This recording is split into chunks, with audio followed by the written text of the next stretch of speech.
नमस्कार। मैं राजीव श्री अरविंद सोसाइटी की ओर से आप सभी का बहुत बहुत स्वागत और अभिनंदन करता हूँ।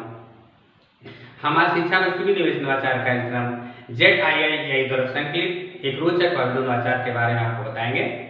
हम इनोवेटिव पाठशाला के अंतर्गत बेसिक शिक्षा परिषद उत्तर प्रदेश के कक्षा 5 के गणित विषय की पुस्तक गिनतारा के पाठ 15 त्रिभुज पाठ में एक नवाचार अभिनव शिक्षण तकनीक की एक गतिविधि थीम आधारित उपस्थिति का इस वीडियो में क्रियान्वयन करेंगे। हम आशा करते हैं कि आप भी इस वीडियो को देखने के बाद इस नवाचार तकनीक को अपने विद्यालय और कक्षा में अवश्य क्रियान्वित करेंगे। इस पाठ को ZIIEI के कई नवाचार के माध्यम से पढ़ाया जा सकता है, परंतु आज हम इसे थीम आधारित उपस्थिति से समझेंगे। पाठ का सार। प्रस्तुत पाठ त्रिभुज की विशेषताओं तथा भुजाओं एवं कोणों के आधार पर त्रिभुज के वर्गीकरण पर आधारित पाठ है। इसमें गणित के साथ भाषा के लिए हिंदी विषय को भी एकीकृत किया गया है। नवाचार की नवीनता। इस नवाचार की नवीनता एवं उपयोगिता यह है कि विद्यार्थी दैनिक उपस्थिति दर्ज कराते समय अपने अनुक्रमांक या नाम बोलने पर विविध विषय वस्तु पर समझ विकसित करते हैं और कॉन्सेप्ट का पुनः अध्ययन करते हैं। इससे कॉन्सेप्ट को लंबे समय तक याद रखने में मदद मिलती है। आइए इसके क्रियान्वयन की प्रक्रिया को देखते हैं। इसके अंतर्गत शिक्षक छात्रों को पढ़ाए गए पाठ की अवधारणा को पुनः अध्ययन की प्रक्रिया के अंतर्गत कक्षा में उपस्थिति के माध्यम से भुजाओं एवं कोणों के आधार पर त्रिभुज का वर्गीकरण की जानकारी को दोहराते हैं। इसके क्रियान्वयन में 20 मिनट का समय लगता है। इसके लिए किसी प्रकार के पूर्व प्रबंधन की आवश्यकता नहीं पड़ती है। थीम आधारित उपस्थिति के निर्देश। थीम आधारित उपस्थिति के लिए सबसे पहले शिक्षक थीम निर्धारित करते हैं। त्रिभुज के प्रकार। सभी विद्यार्थियों को विनम्रतापूर्वक निर्देशों का पालन करने के लिए भी कहा जाता है। उन्हें गतिविधि के दौरान अनुशासन के पालन का भी निर्देश दिया जाता है। विद्यार्थियों की उपस्थिति क्रमानुसार ली जाती है और उपस्थिति के दौरान सभी विद्यार्थियों को शिक्षक के द्वारा अपने अनुक्रमांक या नाम सुनने पर पाठ से संबंधित त्रिभुज की विशेषताएं या त्रिभुज के प्रकार बताने के लिए कहा जाता है। आइए इसे उदाहरण से समझते हैं। शिक्षक विद्यार्थी का अनुक्रमांक बोलते हैं। जैसे अनुक्रमांक 1।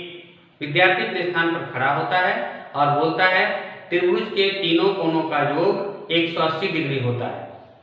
अनुक्रमांक 2। विद्यार्थी अपने स्थान पर खड़ा हुआ और वो बोलता है समकोण त्रिभुज का एक कोण 90 डिग्री का होता है। शिक्षक इसी तरह एक एक करके अंतिम अनुक्रमांक तक बोलते हैं और सभी विद्यार्थी पाठ से जुड़े त्रिभुज की विशेषताएं या त्रिभुज के प्रकार बोलकर उपस्थिति दर्ज कराते हैं और पाठ का पुनः अध्ययन करते हैं। आइए इस नवाचार से प्राप्त होने वाले लाभ और प्रतिफल के बारे में भी जानते हैं। थीम आधारित उपस्थिति में छात्रों के द्वारा पढ़े हुए पाठ से महत्वपूर्ण जानकारियों को चुनने और उसको कॉन्सेप्ट से जोड़कर बोलने से पाठ का आसानी से दोहराव और स्मरण होता है।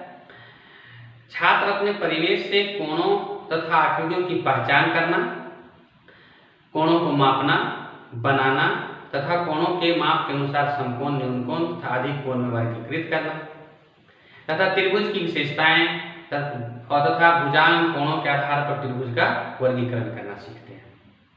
छात्र अपने परिवेश में घटने वाली विभिन्न घटनाओं की जानकारी प्राप्त करते हैं, प्रश्न पूछते हैं और निजी अनुभवों को साझा करते हैं और अपनी प्रतिक्रिया व्यक्त करते हैं। विषय वस्तु से जुड़े शब्दों का सही उच्चारण और अर्थ सीखते हैं तथा वाक्य बनाना सीखते हैं। इससे भाषा सीखने के स्तर में वृद्धि होती है। इस नवाचार से विद्यार्थियों में शिष्टाचार और विनम्रता जैसे मूल्यों और गहन सोच के कौशल का भी विकास होता है। यह नवाचार विशेष आवश्यकता वाले बच्चों के लिए बहुत उपयोगी होने और बाल केंद्रित दृष्टिकोण होने से NCF 2005 के उद्देश्यों की भी पूर्ति करता है। इस नवाचार में विद्यार्थी शिक्षक अनुपात का भी पूरा ध्यान रखा गया है। शिक्षक त्रिभुज पाठ को उत्तर प्रदेश पाठ्यक्रम के अनुसार दिसंबर माह में पढ़ाते हैं और बच्चे रोचक व अभिनव नवाचार के साथ गतिविधि का आनंद लेते हुए कक्षा में पढ़ाई करते हैं। इस नवाचार का वीडियो आपको कैसा लगा हमें जरूर बताइएगा। इस तरह के कई दिलचस्प नवाचार हम आपके लिए लाते रहेंगे। आपसे अनुरोध है कि ZIIEI के YouTube चैनल को सब्सक्राइब करें और यदि आप ये वीडियो फेसबुक पर देख रहे हैं तो ZIIEI के फेसबुक पेज को जरूर लाइक करें और नीचे दिए गए लिंक पर क्लिक करके आप इनोवेटिव पाठशाला ऐप भी डाउनलोड कर सकते हैं। इस वीडियो को देखने और लाइक करने के लिए आपका बहुत बहुत धन्यवाद।